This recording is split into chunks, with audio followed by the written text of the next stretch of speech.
You won't believe these bizarre laws from around the world. We've all heard of don't eat yellow snow, but some of these laws are just bananas. So buckle up, Buttercup, because today we're diving into the strangest laws you won't believe exist. From restrictions on reincarnation to bans on frowning, these laws are a wild ride through the absurdities of human governance. Get ready to question everything you thought you knew about common sense, because things are about to get weird. All right, let's kick things off in Switzerland, a country known for its neutrality, chocolate, and apparently a deep concern for the social lives of guinea pigs. Yes, you heard that right. In Switzerland, it's illegal to own just one guinea pig. One might assume this is because the Swiss government has a surprisingly comprehensive understanding of guinea pig psychology. And they'd be right. These furry little potatoes are social creatures who thrive on companionship. Leaving a guinea pig to their own devices is, according to Swiss law, tantamount to animal cruelty. So if you're feeling lonely in Switzerland, don't even think about getting a single guinea pig. The Swiss authorities will be knocking on your door faster than you can say, but it's just one fluffy little potato. Trust me, you're better off finding a human friend or, two guinea pigs. Next up, we're jetting off to Singapore, a gleaming metropolis known for its cleanliness, efficiency, and apparently a deep-seated aversion to chewing gum. That's right, folks. In Singapore, chewing gum is more than just a social faux pas. It's a criminal offense. Back in 1992, the Singaporean government decided they'd had enough of gum-related shenanigans. People sticking their chewed wads on subway doors, sidewalks, and even, gasp, under public benches. So the government took decisive action and slapped a ban on chewing gum.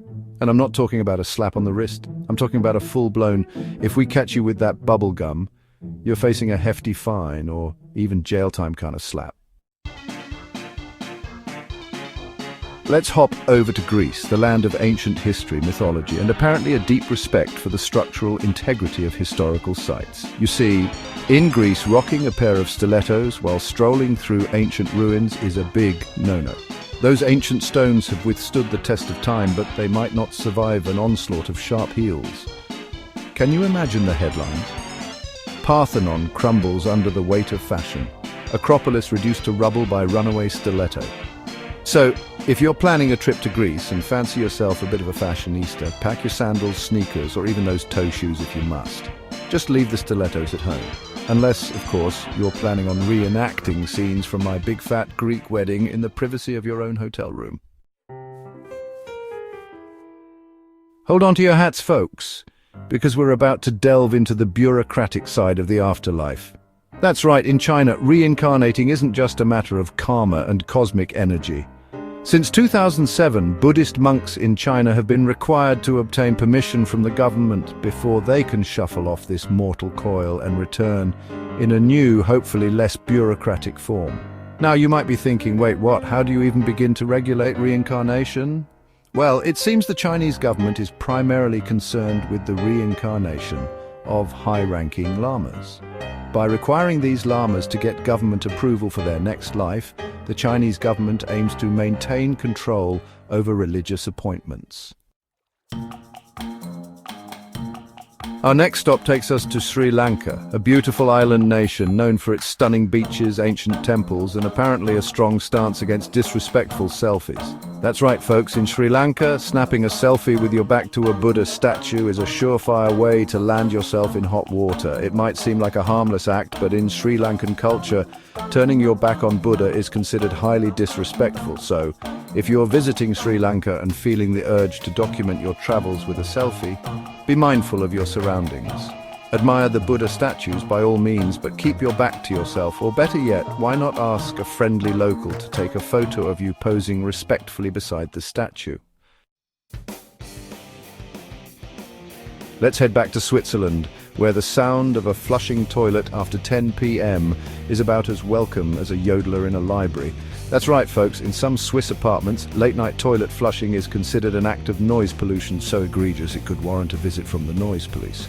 It seems the Swiss take their sleep very seriously, but to enforce a 10 p.m. potty curfew, that's some next-level dedication to a good night's rest. So, if you're living or vacationing in Switzerland, be sure to schedule your bathroom breaks strategically. Got a late-night craving for a midnight snack? Choose wisely, my friend, because the consequences of indigestion after 10 p.m. could be more than just a stomachache.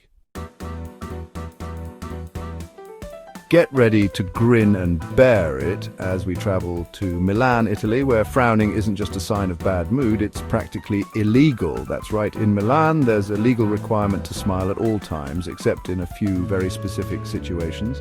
Apparently this law, which dates back to the 19th century, was intended to promote a positive image of the city. Because nothing says, "Welcome to Milan," like the threat of a fine for sporting a less than enthusiastic expression. Now, before you start practicing your best Joker impression, there are a few exceptions to this rule. Attending a funeral, frown away, visiting a sick relative in the hospital. A somber expression is perfectly acceptable, but if you're just strolling down the street, enjoying a gelato or browsing the latest fashions, you better slap on a smile.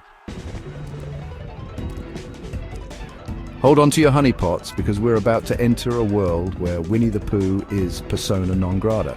That's right, in Poland, the beloved bear of children's literature has been banned from playgrounds and schools. Now, before you start picturing hordes of angry parents protesting with Free Winnie signs, let's clarify that this ban isn't about censorship or some deep-seated hatred for cuddly bears.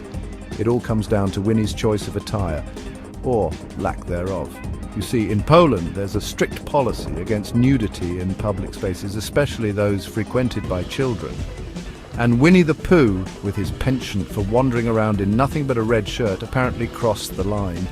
So, if you're planning a trip to Poland with your little ones, you might want to leave the Winnie the Pooh books and toys at home.